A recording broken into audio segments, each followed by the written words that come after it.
Number 10. Crusader. Crusader is the daughter of X-Men team member Rogue and Avenger Captain America. I know, a weird combination. But in the reality of Earth 9811, these two ended up together after the heroes and villains on Battleworld decided to call a truce. Remaining there, they settled down and raised families, putting their differences aside. I'm not sure how their relationship worked, with Rogue not really being able to touch people and all at this point, or how she had a child considering that, but perhaps, like on Earth 616, she eventually was able to work through the trauma causing this side effect of her powers. Or perhaps the Captain America of Earth 9811 was immune to her involuntary energy and power draining effects. Either way, Sarah is their daughter. She gets much of her power from her mother, or rather she gets much of her power from the power her mother had absorbed in her day, meaning that Sarah is super strong, durable, and can fly. She is also considered worthy enough to lift Thor's hammer and wields her father's shield. Number 9. Wolverine. I really wanted to put Laura Kinney higher up on this list because, well, I love her so much, but unfortunately the psionics are just always pushing some of my favorite and most powerful characters further down on these lists. Those psionics. Oh well. Laura Kinney as X-23 and now Wolverine is still one of the most powerful children of the X-Men around. Some argue that she is more clone, while others argue that she is more biological offspring of Logan, but in reality, she's kind of a bit of both. She was created as a female clone of Wolverine after his genetic material was combined with that of her creator, scientist Sarah Kinney. Sarah noticed that there were damage spots basically in the samples of Logan's genetic material that they had, which was why their cloning process had been unsuccessful up to this point, and so she used her own genetic material to patch those rough spots, which made Laura a female clone. Sarah was forced to carry Laura to term as a surrogate by her jealous colleague Xander Rice, as punishment for even creating the female clone to begin with, a strategy that admittedly had not been approved. Laura has powers similar to her father. She has a regenerative healing factor and was also trained from birth to be a skilled fighter, bodyguard, and assassin. And friends, before we move on to this next spot, if you are loving this list and you want to learn about more children of the X-Men, there are a lot out there in the multiverse. Be sure to let us know by giving this video a thumbs up. Number 8. Chimera. Chimera is the daughter of Storm and likely Black Panther, who hails from the alternate reality of 13729. Yeah, sadly Storm and T'Challa have never had a child together in the main continuity. I know, it's a bit of a bummer. Unless they had like a real secret child that we just don't know about yet,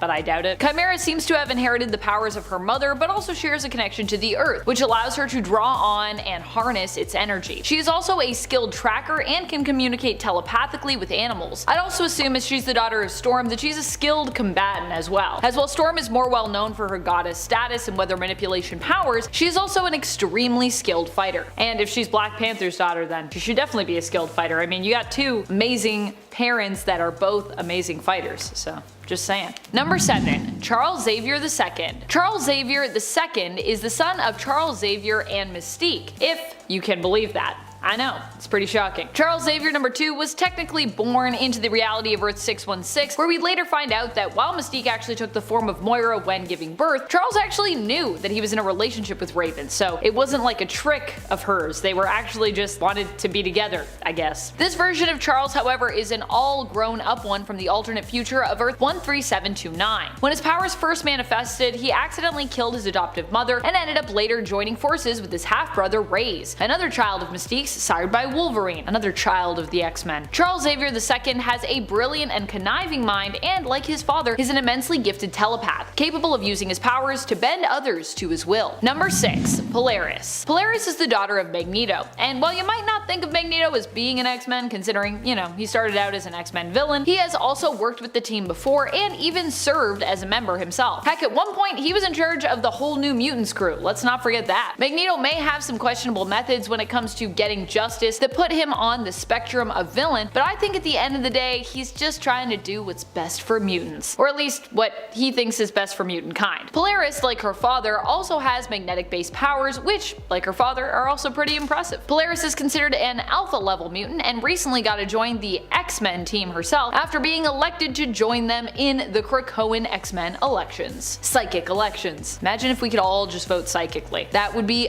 awesome. That would be so much easier. You would just like sit down and you'd be like, who do I want to vote for? Done. Number 5. Cable. Cable is the son of Scott Summers, aka Cyclops, non-X member Madeline Pryor, who later becomes the villain known as the Goblin Queen, and another X-Man's, Jean Grey, who kind of becomes like an adoptive mother but who also possesses Madeline's memories of raising baby Christopher. because comics. Cable is Nathan Christopher Charles Summers, often referred to as just Nathan Summers or really just Cable, although back in the day we did know him as Baby Christopher. Cable as a baby was kidnapped by Apocalypse and infected with the techno-organic virus. This is the only thing that makes him weak-ish, but really he is still amazingly strong as he can even fend off that virus, containing it to one side of his body using his psionic powers. That in and of itself is pretty impressive, as the techno-organic virus is generally known for being, well, unstoppable. Even with his psionic powers mainly preoccupied, Cable is still a hard one to beat, as he has so many combatant-based skills that he brings to the table, and he is also an experienced time traveler besides. Number 4. Rachel Summers. Yes, get ready, because many of the most powerful X-Kids out there just happen to be Summers related, so yeah, get ready for that. Honestly, I've always wanted to do a video just to explain the complicated nature that is the Summers and Gray family tree, which honestly is a lot, and it's very timey-wimey. Rachel herself is one of those very complex kids of theirs. She is the daughter of Jean Grey and Scott Summers from the alternate Earth of 811. In that reality, she was made into a hound, a weapon used to hunt down mutants, even being one herself. Rachel is an extremely powerful telepath and telekinetic who also has the ability to chronoskim and manipulate time, even traveling through it. Rachel is also known for being an avatar of the Phoenix, at one time actually considered the true avatar for it, but then later having the power sort of dialed down to a mere echo of it. So she was no longer the true avatar, they were just like, you just have a thing, and it's not even like the real Phoenix Force, but it's like a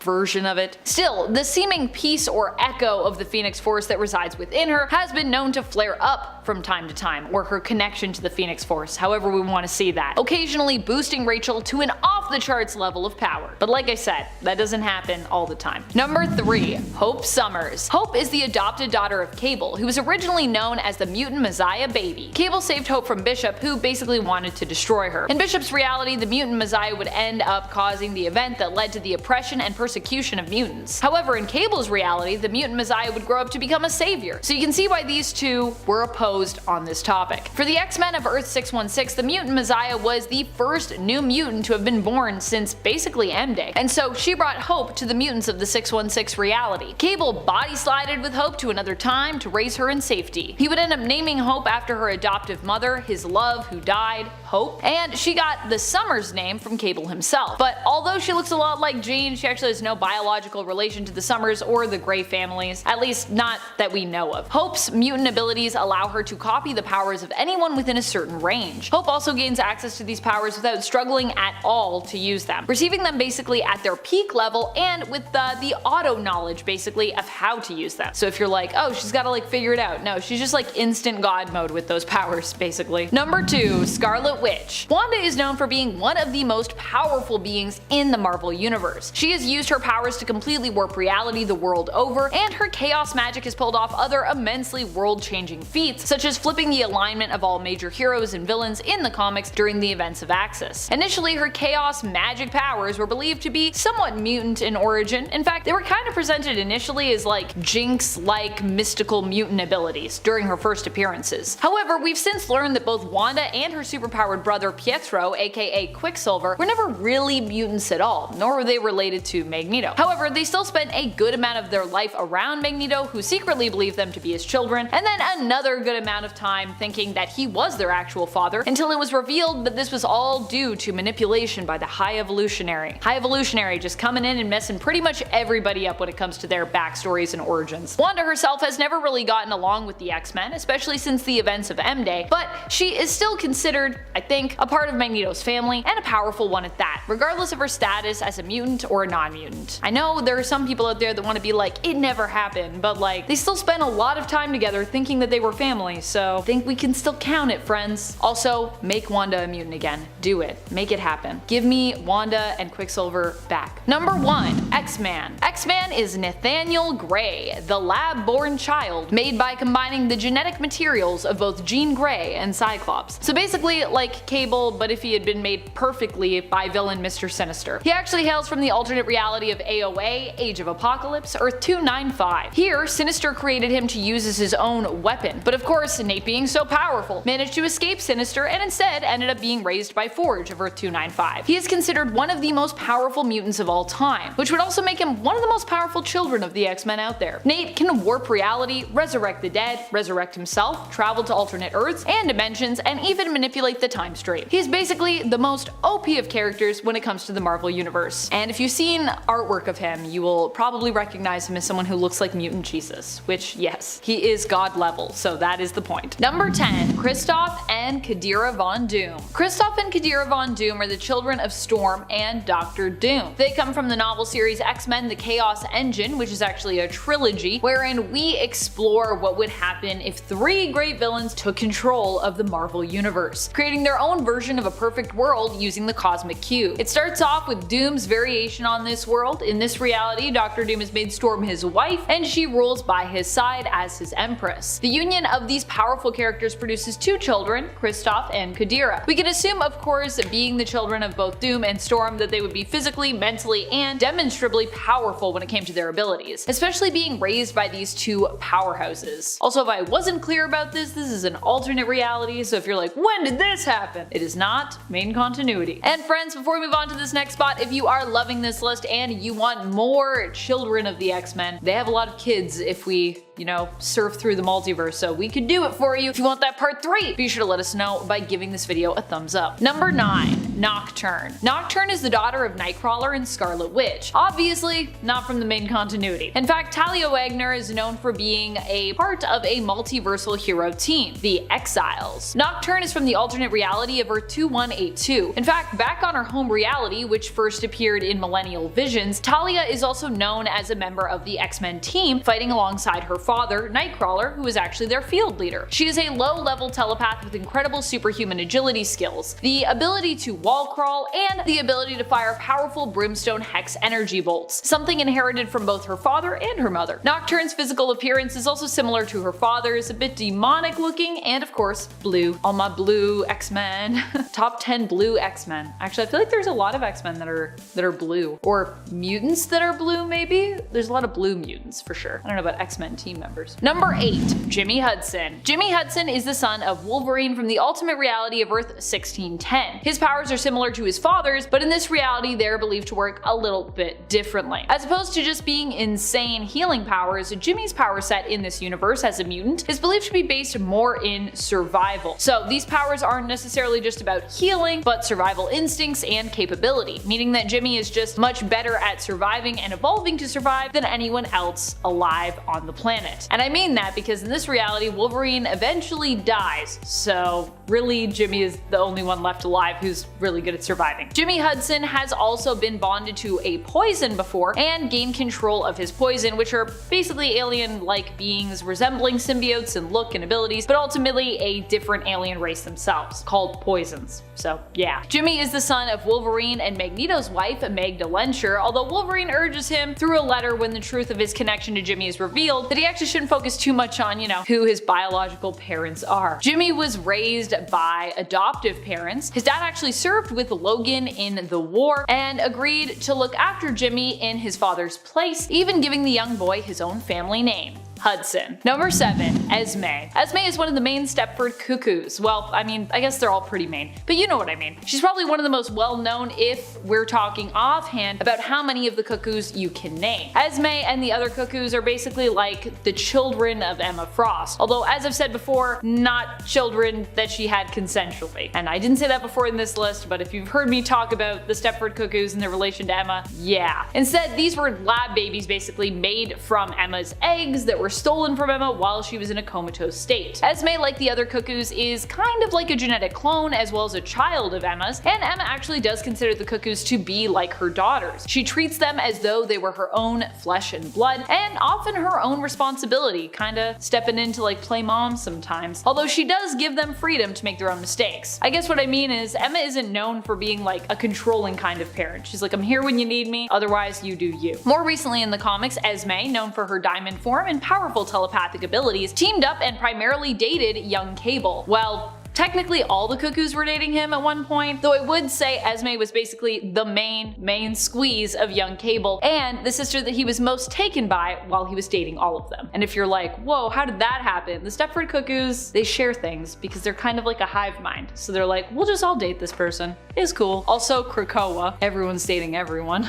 Number 6. Akihiro. Akihiro is the son of Wolverine and his wife Itsu. Unfortunately, before Akihiro was even born, his life took a turn turn for the worse. Along with inheriting his father's powers, I think he also inherited some of his tragic luck. Wolverine has the worst luck, I think. His mother, Itsu, was killed before she could give birth to him, assassinated. The child was believed dead, but in reality he had been cut from her womb and possibly, due to his inherited healing powers, miraculously survived. Although, that's not clear, because usually your powers don't manifest until puberty, but sometimes your powers manifest when you're in the womb. I mean, look at Professor X with Cassandra Nova, apparently that's a thing that happened. Akihiro would grow up and become a pawn of the villain known as Romulus. For most of his life, he'd also be known as Daken, a cruel nickname given to him when he was a child, being raised by his adoptive parents. The nickname was given to him because of his mixed race appearance, being part American and part Japanese. Though to be clear, his parents weren't the ones that gave it to him. It was people around his parents. Akihiro's powers are similar to Wolverine's, though his bone claws are a little bit different in terms of placement and appearance. Like his father, Akihiro is also known for being a skilled fighter as well. The apple does not fall far from the tree when it comes to fighting abilities. Number 5. Xavier Narvaez. Xavier is Professor X's daughter, who is created out of his genetic material and that of his lover's genetic material, the Shi'ar Magistrix Lilandra Narvaez, after both of them were believed dead. As such, Xavier grew up to become Shi'ar royalty and also spent a good amount of her life hunted because of this, with various parties attempting to use her for their own means. Xavier is an extremely gifted telepath. She can manipulate others' minds,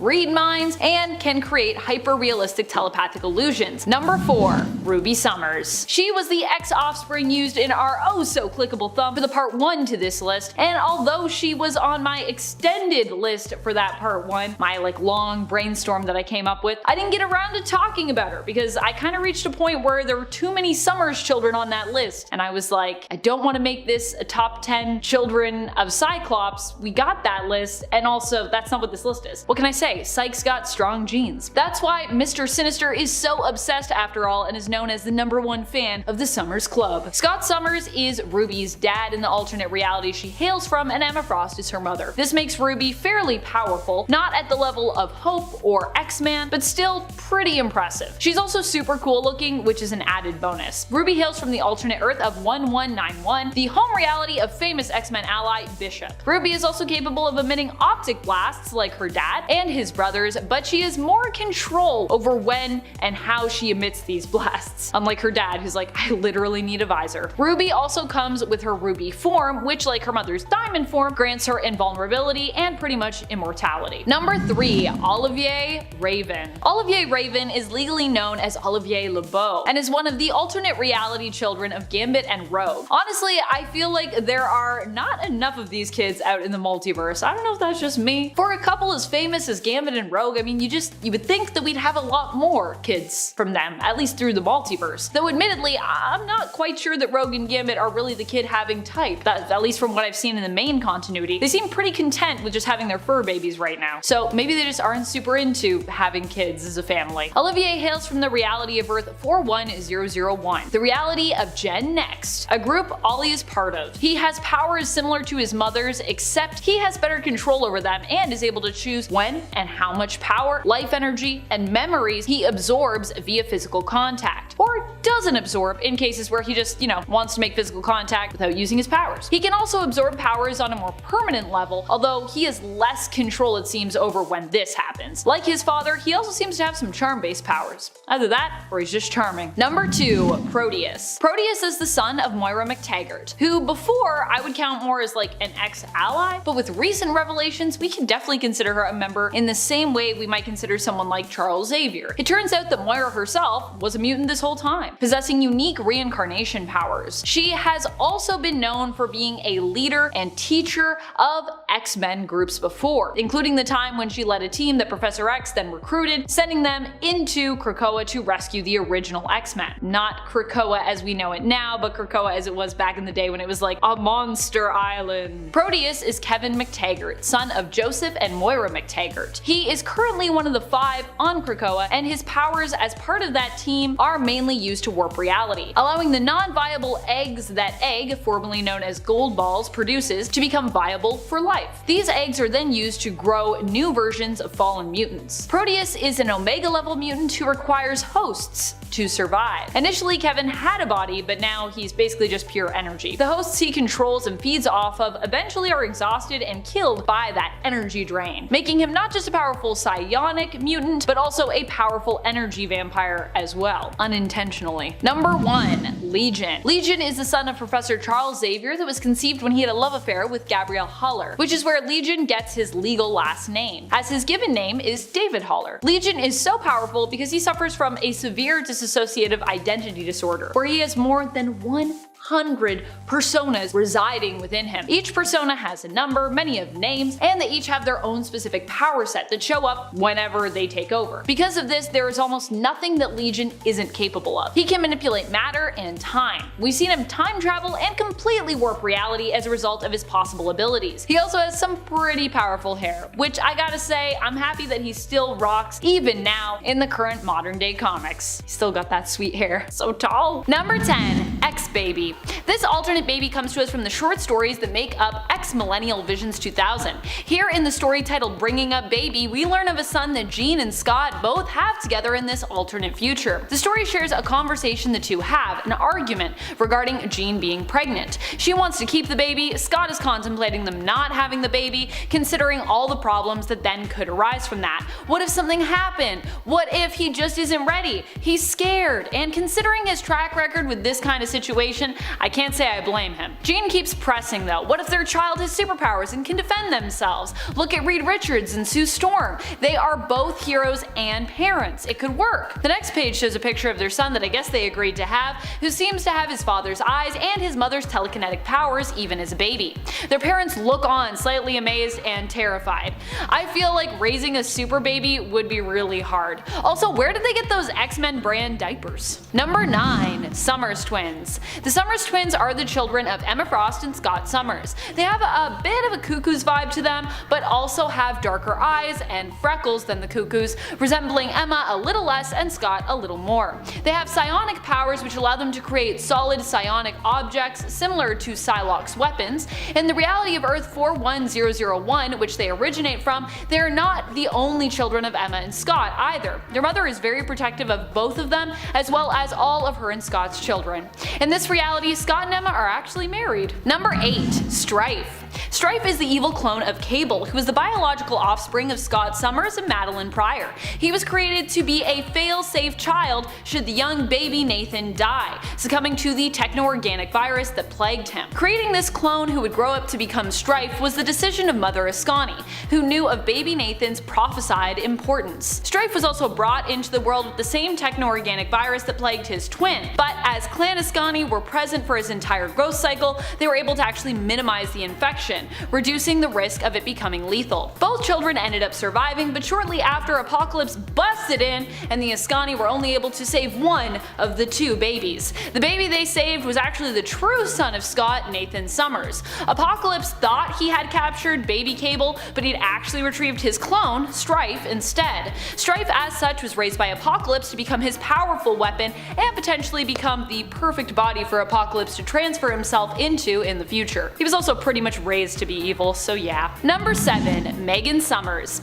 Megan Summers is the telepathic daughter of both Scott Summers and Emma Frost. She is from the reality of Earth 41001, where they are married. She is the older sister to the Summers twins we talked about earlier, and her youngest sibling Alex, named after the deceased Uncle Alex, aka Havoc. She also studied at the Xavier Institute and was training to become a hero like her parents before her. Number 6. Ruby Summers. Ruby Summers is the daughter of Scott Summers and Emma Frost, and comes from the alternate reality that is also the home reality of Bishop, Earth 1191. Ruby ended up being named by Layla Miller herself, who suggested the name to both her parents. Her mother in this reality is dead, but Scott is still alive, although he is part cyborg in this alternate future reality.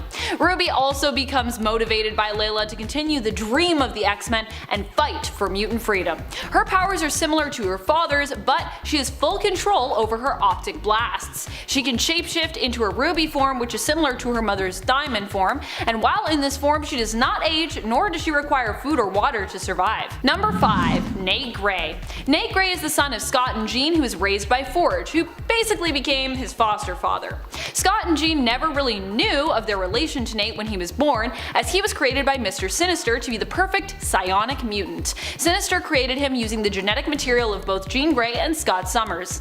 Mr. Sinister just has all that genetic material. Nate did end up becoming the perfect psionic mutant and is known for being one of the most powerful mutants around. At one point he was even seen as being a mutant Jesus, being known for a time by the mantle of the Second Coming. He has been shown using his powers to heal and even resurrect people on occasion, as well as warp reality. He also is believed to be a potential avatar of the Phoenix Force due to his ties to Jean Grey and his immense power. Nate also has a telepathic link to his alternate reality brother, Nathan Summers. Number 4. Mother Ascani. Mother Ascani is Rachel Summers, but from an alternate timeline. Although Rachel has been explained in the comics as being unique when it comes to kind of her alternates. She doesn't so much have alternate versions of herself, more that there are like different aspects of herself scattered throughout various realities and time, but Rachel is kind of always Rachel. She's both all there is and then kind of so much more than that. It's confusing, but it's also what makes her cool. This version of Rachel came into her own state of being after she sacrificed herself to save Captain Britain. Becoming lost in the time stream, she ended up in an alternate future in the 37th century where Apocalypse had taken over the planet 100 years prior. She developed the clan Ascani and would be the one to give the order for Sister Ascani to help save the prophesied Messiah referred to as Ascani's son or Dayspring, which would end up being her alternate timeline brother, Nathan Summers. So many alternate timeline siblings. Hard to keep track of all this traveling through time and alternate realities. Number 3. Young Cable. Who is this young kid? I thought Cable was an old grizzled man like we saw in Deadpool 2. If that's what you're thinking, well, you're not wrong, but also you kinda are wrong. There are in essence sorta 2 Cables, but there's only one Nathan Summers. Sort of. I mean, it's complicated. Basically, young Cable is old Cable, but from his own past. Young Cable, however, killed himself, older Cable, and in essence replaced him in the comics. While he's technically the same character just from his own past, he's also kind of a very different person as he's at a different stage in his life. In essence, Cable closed his own time loop when he killed himself, which a lot of people hated as they figured, how would Cable not see that coming? And also, they miss old Cable. But of course, all of that confusion was explained. In essence, old Cable knew it was coming, but he also knew because of his past that it kinda had to happen, so yeah. Confusing.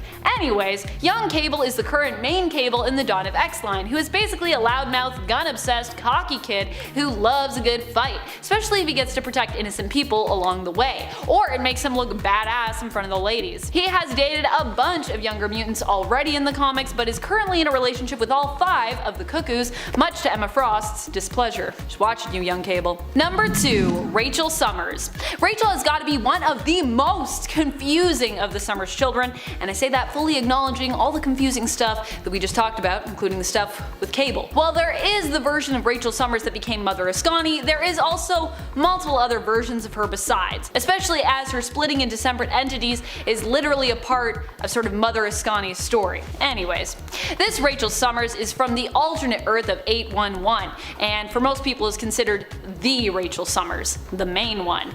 Here she was born to Jean and Scott after Jean had bonded with the Phoenix Force and ended up living after having the confrontation with the Shi'ar. Rachel didn't just inherit her mother's extraordinary telepathic and telekinetic powers though, she also inherited the Phoenix Force itself, part of which resided within her, allowing her to use its power whenever she needed. She was friends with Franklin Richards and lived peacefully in her reality until the anti-mutant Senator Kelly was killed. This ended up resulting in pandemonium and public panic, which resulted in the death of her mother and her father, as well as an apocalyptic future where all superhuman beings were essentially captured or killed.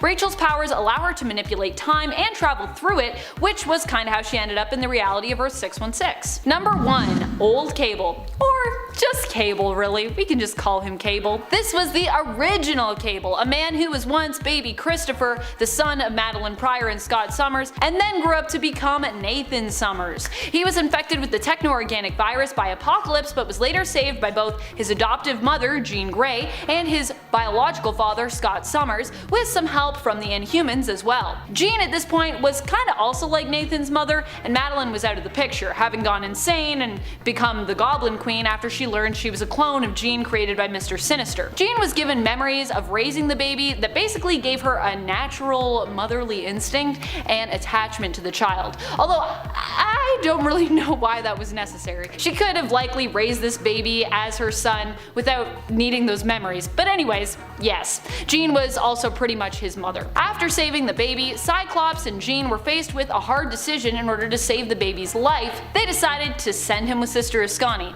and they actually would see him again, in the future, and the past, and pretty much all throughout and around their timeline and alternate timelines besides. Adult Nathan Summers, Cable, would also at one point become the one responsible for saving his own father's life. Coming in as the first entry on our list at number 10, we've got to go with Kuin, the teenage alien clone.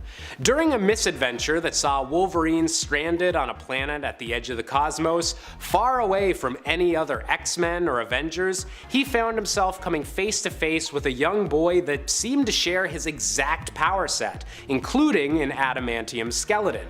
Named Kuin, this boy is eventually revealed to have been created by an alien race that worships Wolverine and sees him as a missing link needed to create the ultimate being.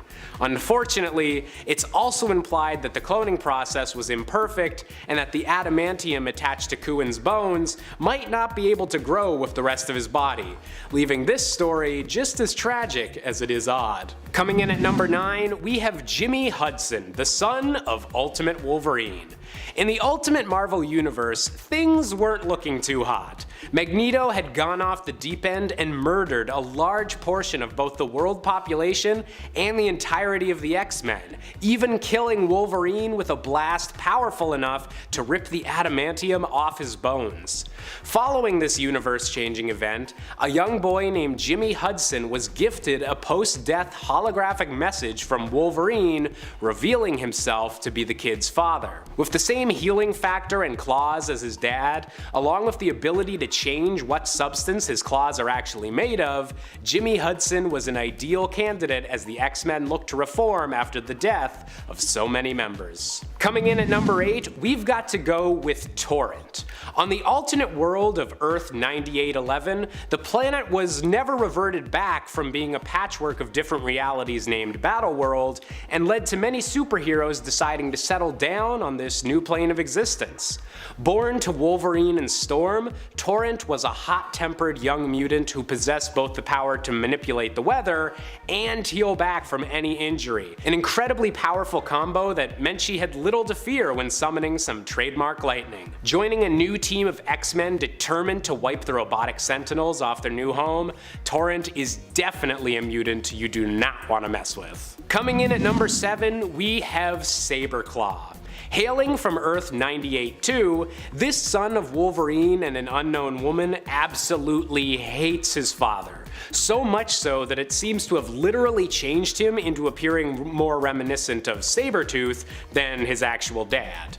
Wearing adamantium sheaths on his bone claws to make them even deadlier, Saberclaw was briefly a member of this universe's Sinister Six before eventually being convinced to put his differences aside with his father and help defend the world from the threat of Galactus and the daughter of Loki. Just another day in the wonderful world of weird comic book family dynamics. Coming in at number 6, we've got to go with Wild Thing. Hailing from the same universe as her half-brother Saberclaw, this daughter of Wolverine and the ninja Elektra has managed to stay on the side of good and become a teenage superhero that would be notable even without famous parents. With increased speed, strength, and the ability to create claws out of pure psychic energy, Wild Thing is an incredibly powerful mutant that showcases the best influences of the X-Men and proves that even when the first generation is ready to retire, there'll always be an angry clawed mutant ready to protect the X-Men name. Coming in at number 5, we have the villainous Raze Darkholme. Hailing from a dark alternate future where Wolverine and Mystique had a son, Reyes is an even more powerful shapeshifter than his mother, with all of the bloodlust and rage of his father unleashed. Traveling to the main Marvel timeline and impersonating Kitty Pryde in order to get close enough to strike at his father, Reyes planned to wipe out humanity in this reality in order to create a safe haven across the multiverse for all of mutant kind, and was willing to do anything and impersonate anyone to achieve it. Coming in at number 4, we've got to go with something a little more live action than the rest of these comic books, with X-24 from the movie Logan. An allegedly perfect clone of Wolverine, but with none of the compassion or humanity, X-24 was treated like an attack dog, and followed the orders of Xander Rice to hunt down and capture the real Wolverine and the young mutant girl he was protecting. Based on Wolverine during his prime years, he was able to physically overcome the true Wolverine, and was only able to be defeated by a bullet made of pure adamantium to the back of the head. Talk about overkill. Coming in at number 3, we have Hulk Jr. And no, I promise this didn't suddenly become a list about Bruce Banner's kids. In the alternate future that's often seen in stories involving Old Man Logan, Hulk Jr. is the last surviving grandson of Bruce Banner, and the last member of the infamous and cannibalistic Hulk gang. Following their defeat by Wolverine, Logan decided to raise this young gamma-mutated child as a member of his own family. So, while the two might not be biologically related, Hulk Jr. grew into a heroic figure because of how he was raised, and would go on to start a new generation of heroes on this post-apocalyptic world, bringing some hope to a land filled with tragedy. Coming in at number 2, we have Laura Kinney, aka X-23. Created by the Weapon X project when they were attempting to remake the success of Wolverine with a genetic sample that had a damaged Y chromosome, Laura is otherwise a perfect clone of Logan in every way. While her early years were traumatic and occasionally brought her into conflict with Wolverine and the X-Men, in recent years she's actually taken up the name of Wolverine herself, living up to the title that's inspired mutants for generations and helping carve out a new place for mutant kind in a new world. And finally, coming in at number 1, we have Daken, the dark son of Wolverine. Named after the Japanese term for mongrel dog or bastard, Daken is the tragic child that Wolverine never knew about, his mother being murdered before Wolverine even knew he had a son. Cut from his mother's body, Daken was raised to hate his father, and in their very first encounter slashed open his stomach and left him to bleed to death. With the same incredible healing abilities and bone claws as his dad, Daken has had a long road of trying to find his proper place in the world, and has fought on the sides of both good and evil over the course of his tragic life. In recent years though, Daken does seem to have found some sense of belonging on the island of Krakoa, and has recently become a member of the new X-Factor team. Let's hope he can catch a little bit of a break from his life being so angsty.